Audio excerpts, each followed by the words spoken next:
Hello again, everyone, and welcome to the Locker Room Podcast. I'm Daryl Natil, and it's bowl season, and I have a unique panel on tonight. We got a little bit of everything on the panel. Before we get started, I've been doing this the last couple of weeks on my podcast. I want to dedicate tonight's podcast to two young men. The first young man is right here. Is Rasheed Hodges. This is my little cousin.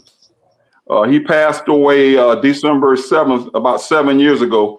He played basketball in South Carolina, and he played AAU basketball. His other two teammates, one name was Zion Williamson, and the other teammate name was Ja Morant. Those two guys are in the NBA, and he should be in the NBA with them. He was killed by a drunk driver coming from a party. So this podcast is dedicated to you, Rasheed. The next young man, I still haven't gotten over this one. Mr. Dees, Darnell Dees, former all-SWAC kick returner for Bethune-Cookman University. He passed away this past week. He had some complications from some medication, and he never recovered from it. And my number one memory of him was 2 years ago, we played Western Michigan up in Kalamazoo, and we had not scored a touchdown on the season. And he had two 100-yard kickoff returns, two 95-yard kickoff returns against the Broncos of Western Michigan. So tonight we're going to dedicate this program and this podcast to Darnell Dees, my dog, and my little cousin, Rasheed. Also, I am the president of the National Alliance of African American Athletes, the Orlando chapter. And I want to honor this young man. His name is William L.J. Wood, the defensive back from Denellen High School. He was chosen by our staff as our player of the year. He will represent Orlando, the Orlando chapter, at the Watkins Award in Washington, D.C. in March. The Watkins Award is an award that's similar to the Black High School Heisman. This young man's father is an Olympic gold medalist, a Paralympic gold medalist. So this young man is a great athlete. They won the state on Wednesday. You can see him holding the trophy. So I want to honor him right now. Okay, we got some great guys on tonight, and we have a unique panel. My first guest in the middle, young man I met a few years ago at the Fellowship of Christian Athletes event over in, I think we're in Ocala. Great young man, great man of God, played linebacker for the Florida A&M Rattlers. This is his third time on the podcast. Let's welcome Nayron. How you doing, Nayron? I'm doing great. Thank you for having me on. All right, big guy. My next guy to the right of him, oh man, I call him Do-Rag Timmy. Most valuable player in the recent Florida Classic, threw a touchdown pass with 20 seconds on the clock to win that game. Let's welcome to the podcast, Timmy McClain. Say hello, Timmy. What's going on, everybody? All right. Down at the bottom. This guy is one of the best coaches, hidden secrets in America. I'm not just saying it because he's my friend, but he's a junior college, a JUCO coach here in Daytona Beach, Daytona Elite Academy. Coach Brown has a number of great kids that he's coaching from all around the state and U.S. We're going to talk about some of those guys tonight. Welcome to the podcast, Coach Brown. How you doing, Coach? How everybody doing tonight? Glad to see you. Congratulations. All right. And my boy down to the bottom, man, I've been knowing this guy 10 years, I think. I met him in Miami. Yeah. But anyway, he's living out there in Frisco, Texas. I hope I can catch up with him when I go to Dallas on Friday. He's out there in Frisco, Texas. He's a coach. He's coached athletes from all over the world. Jim, you know what I can say about you? I bet you coached at least 200 guys that's gotten looks into the NFL. That's what kind of quality you have right there. So let's welcome Jim Collins to the podcast. Thanks, guys. Appreciate it. Okay, we got a unique staff here. Let's start with Nayron. Nayron, first of all, congratulations, because on Friday you graduating from Florida, and I am so glad you gone too. Congratulations, young fella. Yes, sir. I appreciate it. And we talked about this a couple of times where your major was what? Journalism. Journalism. So you're going to be doing broadcast journalism. You're going to be doing. We're going to create your podcast. We're going to do some more things with you, and we're going to be hoping you have a great, successful after college experience. You have a lot of alumni from Florida A&M who's in that field. But Yes, we sir. all know you from being that linebacker, number 4-5.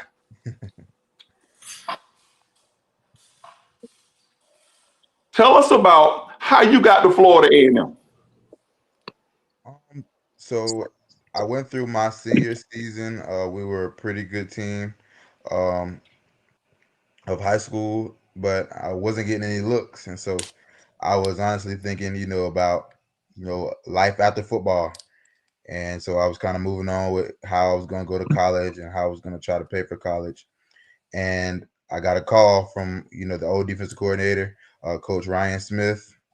And basically he called me and said, we don't have any scholarship money for you, but you can walk on. And, I prayed about it. I would talk to my parents and my family about it. And I think I signed maybe the next week. I think signing day was the next week after they called me. And so I signed, and, the rest is history. And so I was just blessed, to be able to get that chance and to be able to, make the best of it. You went from a walk-on to a team captain. That's a great feat. I know you won a couple of rings too, the Celebration Bowl. You won some MEAC rings. How did that feel? Oh, it felt great. It really felt great, to be able to achieve something, see all your hard work pay off in that way. It feels great. We wish we could have got some more, but it was great. A lot of people don't even get to achieve that one time. So to be able to achieve it once was just truly a dream come true. We're gonna, and later on in the broadcast, I want you to think about this. We're gonna talk about the Celebration Bowl. We got a new team coming out of the west of the SWAC this year. Prairie View. They're gonna take on the Bad Bulldogs of South Carolina State, and we're gonna get your take on that later on. But I want to move over to my quarterback. This young man right here, man, I am very proud of him. He had a unique journey to get to BCU. Let's see if I can find out how that journey went. Let's look at this. Timmy, you started out at UCF, right? No, I actually started at USF. Started as a You true started out freshman. at University of South Florida, Mm-hmm. and then you went to South where? Florida, Orlando. and then went to UCF, and then went to Arkansas State, played there for a year, and then came back home and decided to play for Bethune. But in high school, you played on a great program over at Sanford Seminole High, and you played with some guys who are in the NFL right now too, right? Oh yeah, I played with Jimmy Horn. I played with Gabe. I ain't get to play with Gabe, but because Gabe was a little older. But he came. He was at our school. But yeah, I played with some dudes. Okay, I want to go right to it right now. I'm not going to put any video up, but I've had people text me all week about the pass. But before we go to the pass, let me show you what happened when you did the pass. All right, let's come up. On the line right here. Wildcats are up to FAMU 41. Fourth down and 8. Got to get to the 33. Two receivers each side. The ball is on the right hash. The Wildcats are going right to left. Here comes the blitz. McClain waving receivers around. McClain put him in the open wide open at the 5-yard line. Touchdown! Touchdown, Bethune-Cookman! Touchdown, Maroon and Gold! Josh Owens! With 20 seconds to go! On Floridian! Wow! You gotta believe, baby! Yes! Yes! What an all-time classic moments! Josh Owens, the freshman from Ohio, in his hometown, is a hero tonight for Bethune-Cookman. Make this extra point, baby. It's a 3-point game right now. The extra point would make it a 4-point game. 20 seconds to go. Snap, hold, kick. Good. That was Mike all along with Mike Johnson. I know y'all can laugh. Let me tell y'all something. That was great. I got 1 million views If that thing was shared 300 times, man. Yeah, it's crazy. I went It's all crazy. up in there. But I want to go back. Before I go back down to the gym. I want to go back. Timmy, do you remember when we played Alabama State in Birmingham? I do And do remember. you remember that morning before we got on the bus? Mm-hmm. I called you. Oh, you remember that? Yeah, I remember. What did I say to you? Be What did ready. I say to you? You told me to be ready. You told me to be ready. Yep. Yeah. I had been in prayer. I'm a man of God, and I don't hide my faith. But Holy Spirit showed me something in you. It wasn't for that game. It was for the end of the season. Mm-hmm. No, the Holy Spirit showed me some greatness in you, because even though we flop quarterbacks back and forth, you always had your head in the game. You always stayed in the game, and you were always a great teammate. And I want to commend you for that, man. That play right there will go down in history. So here's what I want to do. You tell me, what did you see on that play? Because y'all saw you waving, and I know the guy's supposed to go to the. You describe that play for me. Man, it was Out of so body you see, experience, right? so, yeah, it was out of body experience. But if you look at the play, you look at the foot. I'm really trying to throw the ball to Javon, because it's like I say, it's like 4th and 8. We just trying to pick up a first down. We ain't really trying to take no shot deep. And then as I'm moving them by, I just see Josh just come wide open, and I was like, damn, man, I gotta get it to him. I hope it get there to him. I really hope it get there to him. That's what I was really praying for. Is that I hope it get there to him, man. Believe it or not, it did. Yeah.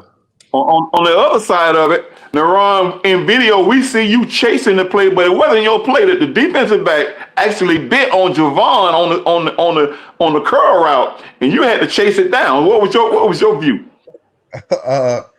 I mean, it was we were in a cover 3, and so I went to cover the flats, and I just so happened to turn around and see a wide open man.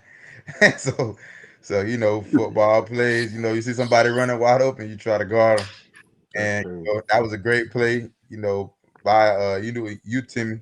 To find an open man, and we had a little busted coverage. Busted coverage happened in the game, but it was in a critical time, and it ultimately cost us the game. When I go back and watch film, it looked like y'all was supposed to be in cover 6. That's what it really looked like when I go back and watch it. Because I think I seen the flat, the corner over there, he kind of squatted over there when I go back and watch. So shit, that's all I wanted to say. So y'all was in cover 3? Yeah, we were in a simulated pressure. So it was to make you kind of overthink it, but we just didn't execute it as well. Oh. That explains a lot. Okay. See, the year before, me and you prayed for the game, and you got a pick in the game. I ain't pray that same prayer this year. I ain't want you to get no pick on it this year. But you know what's unique? What's unique is you will walk on. Timmy went the route. He went in the portal 4 times. These 2 guys down at the bottom of the screen who's sitting back smiling, they evaluate talent. Coach Brown evaluates high school talent. Some of these guys don't have the grades, but they have the ability to play Division I football. Jim evaluates college talent. He puts in systems where kids play in a couple of days, and they get looks, they get the measurements, and they get the opportunity to get in front of some pro scouts. I'm gonna go down to Coach Brown. Coach, tell us a little bit about your program this year and some of the kids you had. Daytona Elite Academy, a JUCO prep school. It's very interesting, man. We get a lot of great talent. We had this kid that was highly recruited out of Fort Lauderdale, Dillard, 6'3", 220, big body wide receiver. Put up some big numbers this year. So we looking for this kid to get out of here. Had another kid from Cocoa High School that was 6'3", 215, big body, played inside tight end, played slot. Matter of fact, Coach Woody looking at him very strongly. Before I move on, congratulations, Timmy. I watched you all through high school, son. Your dad, tell your dad I say hello too. I will. Thank you. Yeah, I was glad to see you as a Wildcat though. Great job. Yeah, but we've been winning, man. We going into our fourth year. In 4 years, we're 20-3, and we're doing big things with these kids, man. We're recruiting now. We got a good group of kids coming in next year. I just picked up 265, 335 tackles. So we're doing Wow. some big things, man. And this year was a down year for O line. I even talked to Coach Jenkins at EWU. I talked to Coach Woody. Everybody struggled with O linemen this year, and we come right out the gate. We come right out the gate 2 weeks ago and picked up two big 6'5", 300 guys. So, Wow. that's my main focus right now is the offensive line, skill position. You get those dime a dozen. You got me. So the biggest thing was really hitting the D line, O line this year. Okay. Well, see, Coach Collins, you're on the other end of that spectrum. Coach is trying to get guys into college, and you're getting guys who are finishing their eligibility, looking to play at the next level. I know you've had an abundance of experience. You've coached in Mexico. You've coached in the best stadium in the world, which is right there, the Dallas Cowboys Stadium. Mhm. You've coached in Mexico. You've coached all over the world. You've coached young men. Like I said before, you got to have at least 200 guys that have gotten looks in the NFL. Tell us about your expertise and how you evaluate and input. Well, I'm going to brag a little bit. We actually have 800 kids that have signed UDFA contracts, 13 Wow. kids drafted, and probably since 2019, a minimum of 3 kids have played in each Super Bowl. So I'll brag a little bit on that. But, it's hard to evaluate talent going into the NFL because we handle every division there is, from NAIA to FBS. So trying to decipher players who can play in both our bowl games, the caliber player, obviously their stats, their measurables, and then if able to watch some film and see if they're able to function in the games that we do. This portal system has thrown everything completely off kilter. It used to be easier. You're a D3 kid, you're a D3 kid. You sort of had some loyalty to wherever you went to. Most colleges did. Most college kids players did. Now, I've probably vetted close to 4,000 players to play in both our bowl games. And just trying to figure out, their eligibility and their measurables, make sure they're eligible playing our game. It was tough. And I probably sent out 460 plus invites to our lower level game, and invites start going out to the Tropical Bowl hopefully this week. We'll see how that goes. And once again, another 2,000 plus kids for the Tropical Bowl. So, there's multiple games out there, East, West, Senior Bowl, and all that. So it's just trying to see who fits. And we've always been a company that's run on the diamonds in the rough. That's what we're trying to find. Yeah, you got, Senior Bowl, East, West, they're great. They're day 1, day 2 kids, first, second, third round kids. And we want the day 3 kids. We want the kids who are going to be UDFAs, those guys who need the opportunity. Maybe they're, a half inch too small, 10 pounds light in the butt. Their wingspan's not there, but, you come balled out of our game, and our success rate is higher than those that are bowl games are trying to compete with us. So I'll take our numbers over anyone else any day of the week. Let me ask you this question right here, because we have a lot of guys jumping in and out the portal. If you on the, let's say, the FCS level, and you have a great season, some great games, and you go in the portal, and then you jump into the big pond.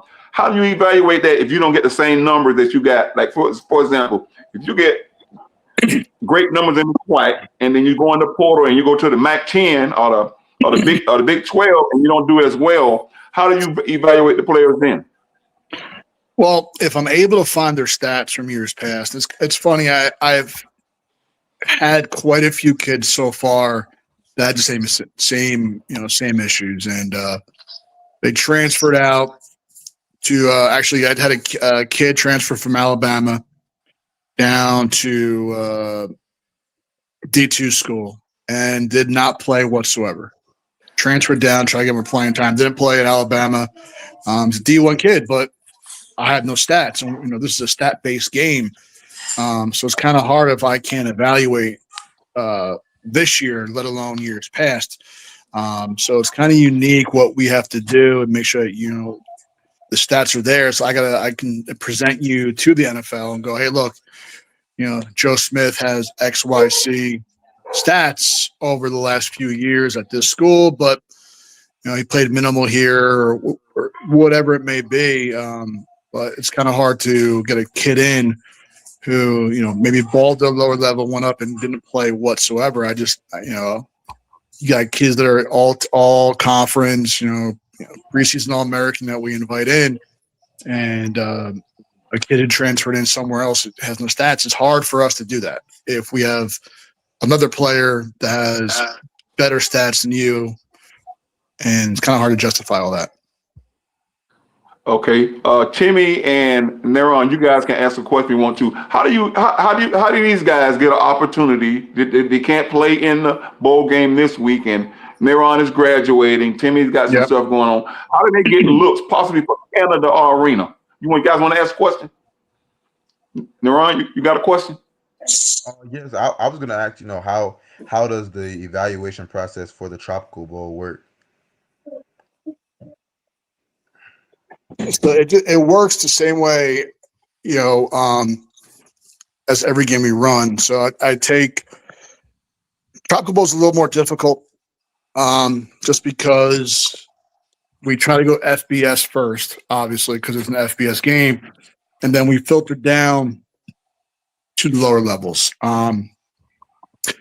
We've always had issues getting HBCU players into our games for quite a few years, just because not you, the players, but the coaching staffs that you played for believe that HBCUs were above 1AA FCS.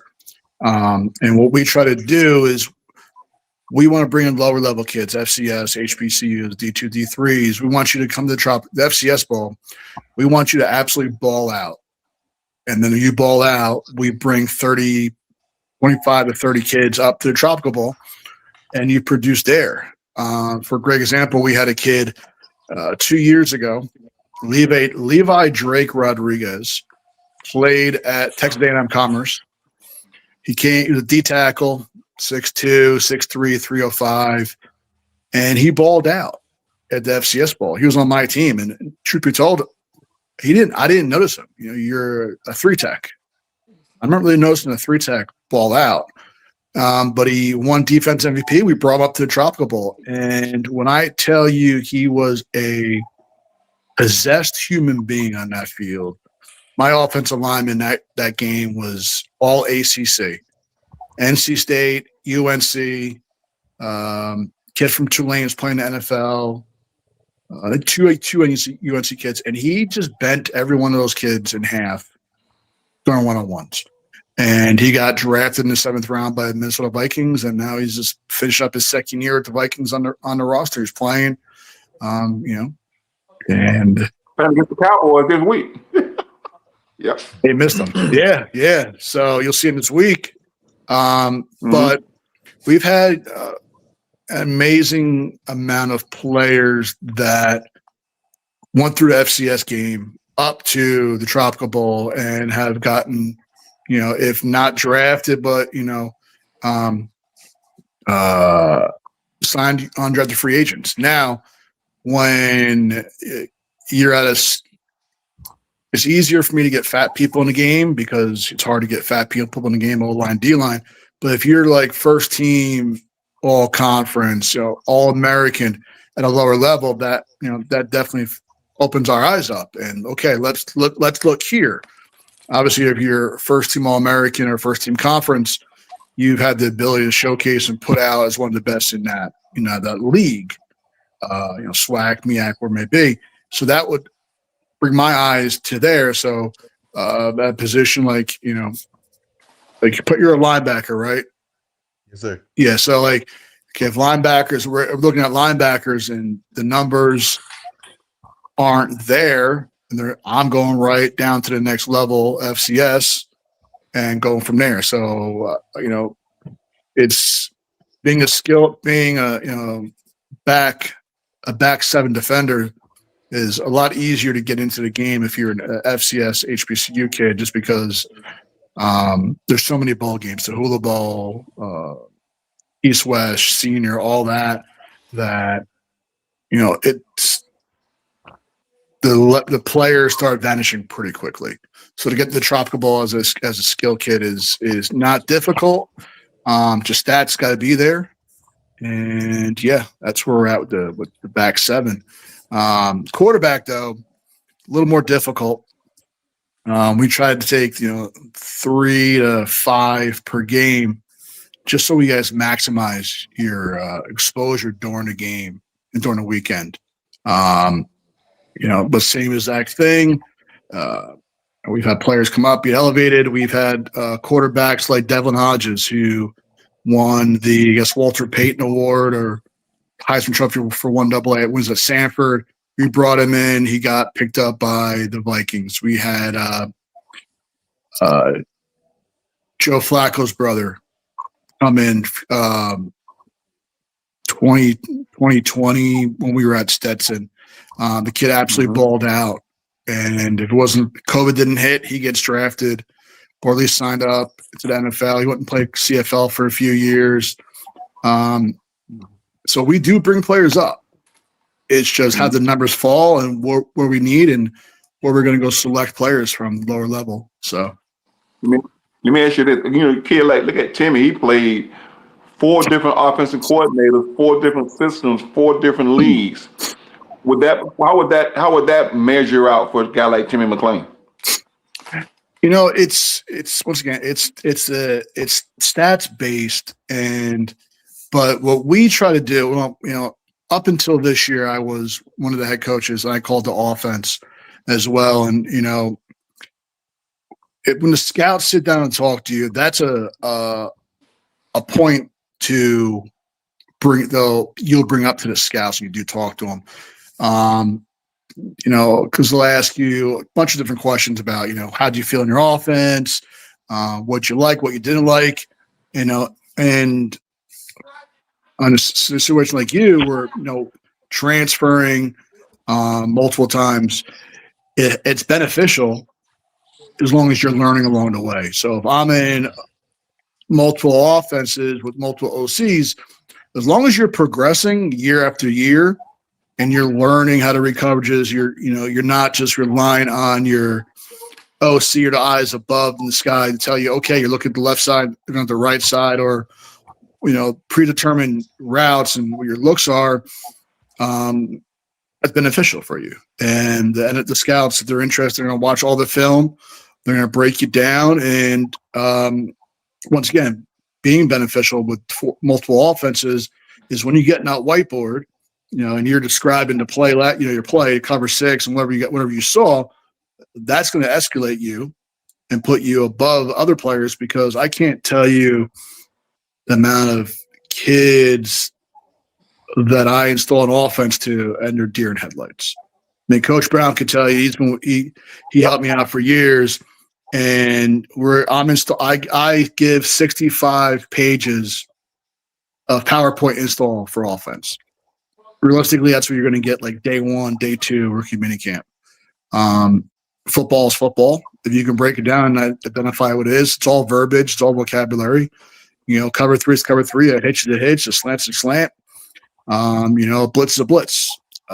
If you can understand it, break it down to a scout or a coach when you sit down on the whiteboard, that just benefits you. So your stats might not equal out your last stop, but when you sit down and talk to a coach or a scout, and you're able to decipher coverages, you're able to decipher formations and tendencies on offense, it just accelerates you and puts you above a kid who might be a FBS kid, but your knowledge is there, and it helps you, gives you positive flags moving forward in your process. I always wanted to ask Timmy this. Timmy, how did it play in those 4 different systems? What did it make you, as a quarterback? I'll say it just makes you learn about just different offenses and just different like offense coordinators, and their philosophy. I'll say just playing off of obviously just playing from 4 different levels. I'll say the defense, as I started going down in levels, the defense became more easier. I'll probably say that it's just you can process everything a lot better when you done seen this type of coverage or seen this type of pressure or blitz. I feel like last season, I was able to see the field properly. I already know where I was going with the ball. I already know where my hots was, and playing those 4 offenses, 4 offenses was beneficial for my senior year, and that's how I was able to get my completion rate high and throw 7 touchdowns as a backup. So, yeah.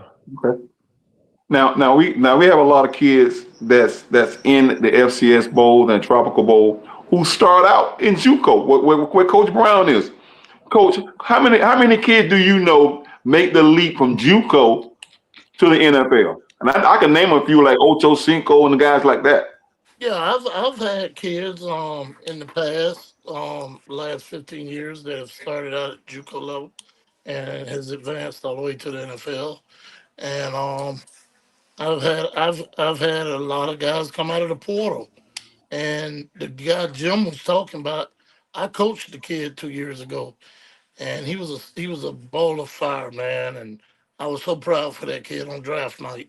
Well, a couple of days after draft, Levi, and I texted him and congratulated him. And that dude, he was a beast, man. And it's guys like that get the opportunity. And the thing is, you just got to press on, man. You got to press on. It doesn't make a difference where you are or who you are. If you have a work ethic and you're serious about your craft, you will be noticed. It doesn't take a bowl game to get you noticed. It takes just work and knowing the right people and getting in contact with the right individual. Okay. We're gonna jump ship a little bit and change subject. Everybody plays football to get to this.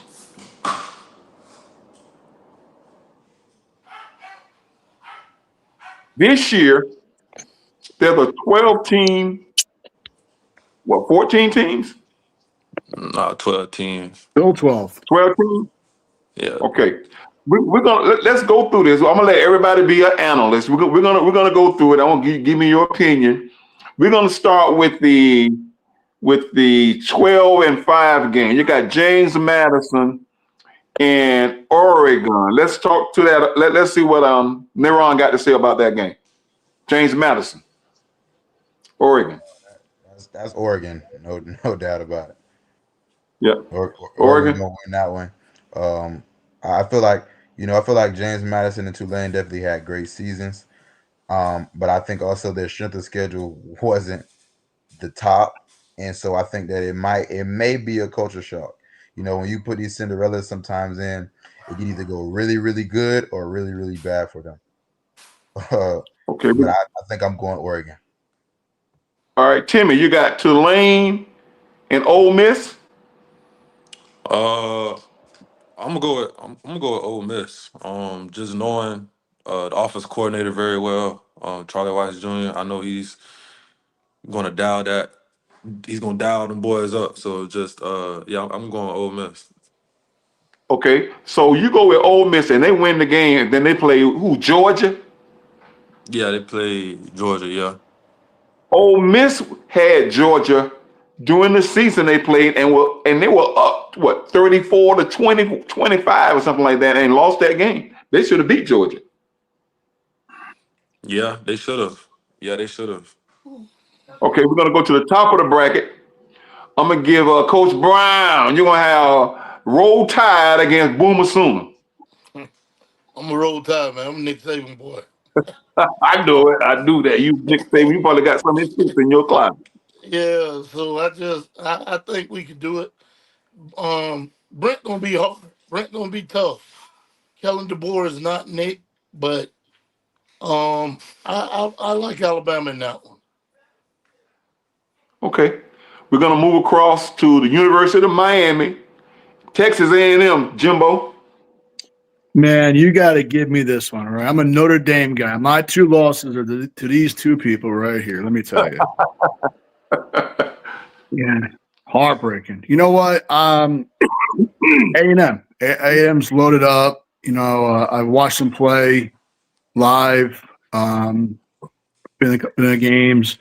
You know, I think Miami's good. If they can just contain that one wide receiver is an absolute freak of nature. I think just A&M's got too much speed with the SEC for you to keep up with. Should be a good game though. All right. So let's look at the inner brackets. You got Texas Tech with a bye, Indiana with a bye, Ohio State, and Georgia. Could you see anybody getting tripped up in that part of the bracket? Anybody can answer that one. Indiana. I Yeah, think they had a Indiana. Cinderella. I think they had a Cinderella. You think Indiana can win it all? No, I think they can get tripped up. I really do. Okay. Okay. Sitting If they there, depends who they play, man. You know, if they play OU's defense a little better, offense is horrible. I don't know. I don't trust Alabama without Saban in the playoffs. Anybody else want to log in on that before we go over to Ohio State and Georgia in the Georgia side of the bracket? Yeah. Yeah, I think Ohio State lost. I think if anybody would lose, I think it would be Indiana. But I think they also kind of shut us all up because everybody was like, "Oh, it's any week now. They're gonna lose any week now." So yeah, I think I might be a believer uh, yeah. in the Hoosiers. So I think that's just me now. I mean, if it doesn't go chalk, I look at maybe Tech and Oregon. If the Tech, can control the speed of Oregon, but their defense is pretty dang legit. Yeah. Yeah, I like Tech. A linebacker is serious. He's a serious dude, man. Indiana Let's talk got some about players though. They made me a believer yeah, Saturday night. They yeah, made me a believer, yeah. but I just think it was just one of those Cinderella seasons. I just don't believe in them like that. The defense swarmed. They were swarming. And that kid, that quarterback, is pretty nice. But I just don't see them playing tough in this bracket. I'm gonna ask Jim this question because he's in Texas. Jim, there's a lot of talk about Texas Tech and the facilities they're building and the money that they put in NIL. Is that one of the reasons why they had the season they had this year?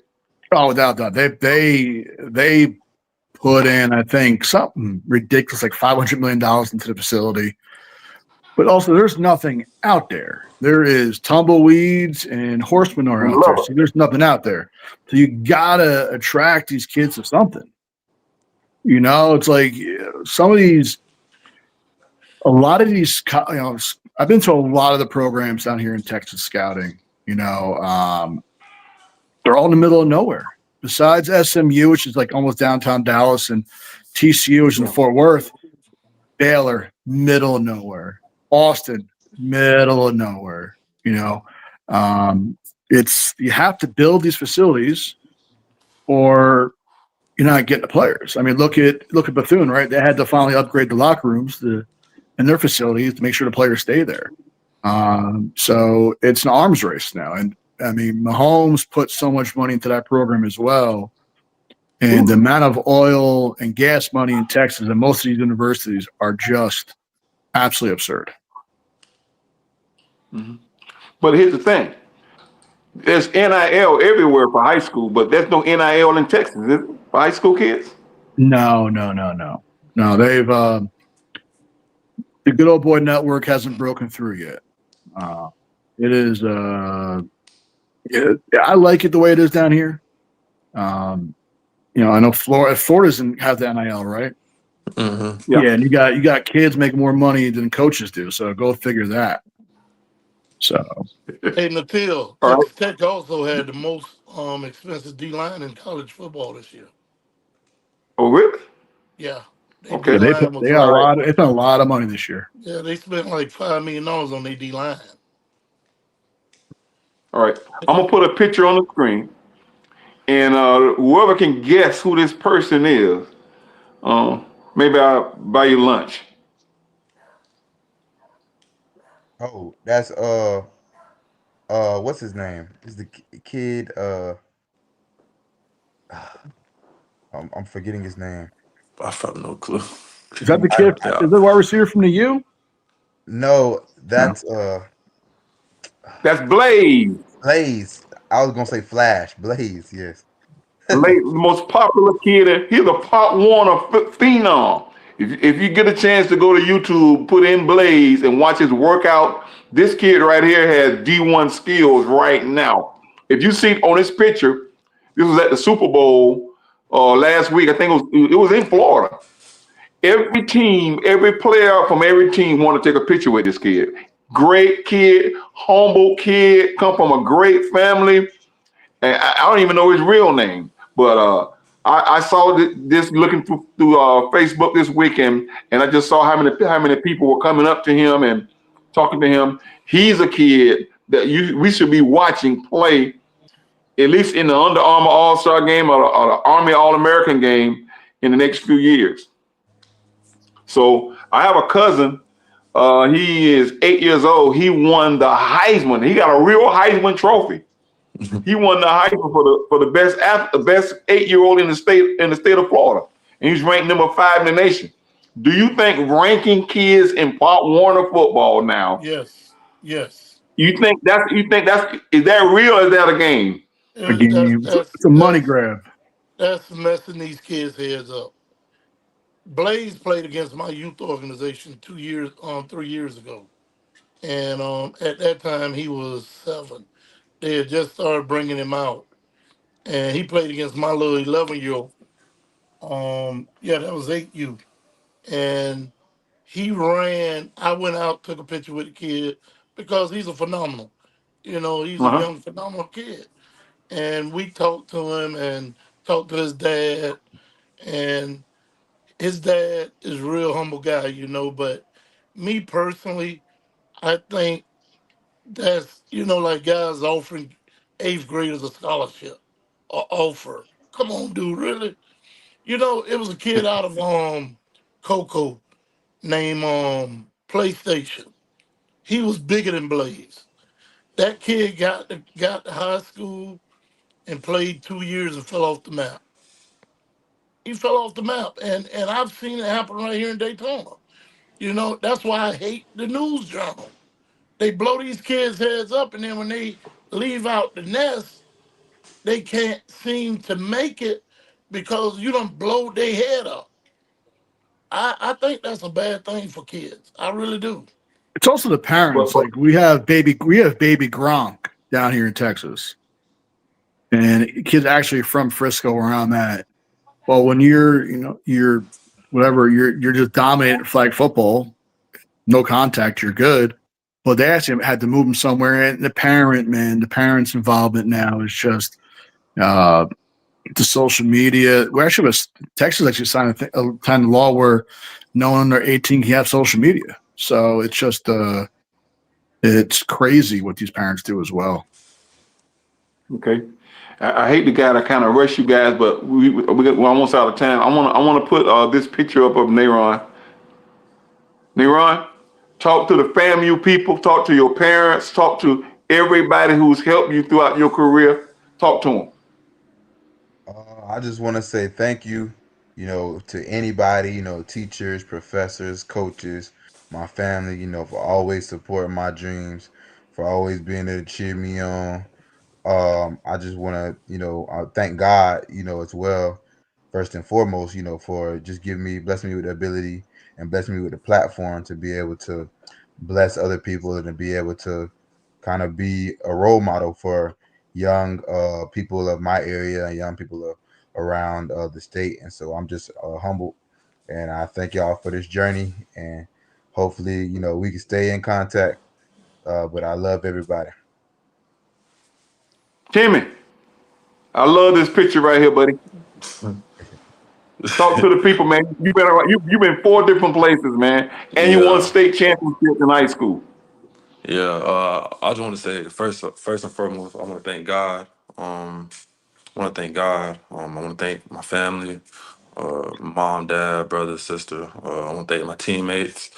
I want to thank my teammates, and I also want to thank all my coaches for, all my coaches from my past teams like UCF, USF, Arkansas State, and also Bethune. I want to thank the coaches from Bethune really just for just believing in me and just just believing in me really. Jimbo, a Yes, lot sir. of kids have seen you wear your hat backwards like that. Yeah, that's not a good look. If my hat's backwards, avoid me because I'm getting a little ticked off. Talk to the people who you're going to see in the future and the ones you've already coached. I have a simple saying I say to every group of players I come in contact. If it's the international level, the youth, high school, kids going into NFL. I may not know your name, but I love you. And I will have your back to the day you die. If you need something, I'm a phone call, a text, a DM away. Just don't ever call me for bail money because I'm not bailing you out. But I've been doing this for 24 years now, and I've been blessed that I have relationships that I've cultivated over those 24 years. And I still have players hit me up that I coached back in the early 2000s on the holidays. Hey, coach, man, just want to wish you and the family best of luck. Happy holidays. Love you. Stuff like that. And, I got into this profession because I didn't want to leave the football locker room. That was the biggest thing after my college playing days. So 24 years later, coordinator, head coach my entire career. So traveled the world, putting guys into NFL, into the IFL, to CFL. I tell the guys also, if this is what you want to do, this is your ultimate dream in life to play football, keep playing football. If it's indoor football, if it's in the Canadian League, if it's in Europe, as long as you keep playing football, you keep getting game film, you're still relevant in the game of football. The minute you go away, the minute you take a year off, you become irrelevant. And you gotta claw yourself back into it to get film. So this is what you want to do, man. Stay the course. Find somewhere to go. Between indoor football, Canadian, Europe, we put guys all over the world as well. So I can help out, and I'm a phone call away. So, Coach Brown, the best kept secret in the world, that's what I call you. You got kids with 2.0 grade point averages who should be at 1.5, who should be playing D1. What's your final word? Congratulations to everybody on the phone call. It was interesting to get to know you guys. And if you know any of those kids that Tail just said, send them our way. We looking for kids right now. This year our roster, we're gonna probably have 75 to 100 kids on roster. So we're hitting all areas. Tim, we be over in Sanford all the time. We got a couple kids coming from over your way. But you guys holler, let us know. You can find me, Coach Brown, Daytona Beach. Just find me. I'm all around. Okay. I don't know if I'm doing another podcast here in 2025. Maybe in 26 I'll start again, but I'm out of time. Never, ever, ever, ever out of sport. Timmy, I love you, man, and I look forward to seeing you have a great career. Nayron, you Thank know you. how I feel about you, man. Always, man. Coach Brown. JB, I'm gonna see you we're gonna eat some big steaks when we get to Texas on Friday, all right? hit me up, brother. I got you. We're out of time, never out of word, never out of sports. You've been watching the Locker Room. Good night.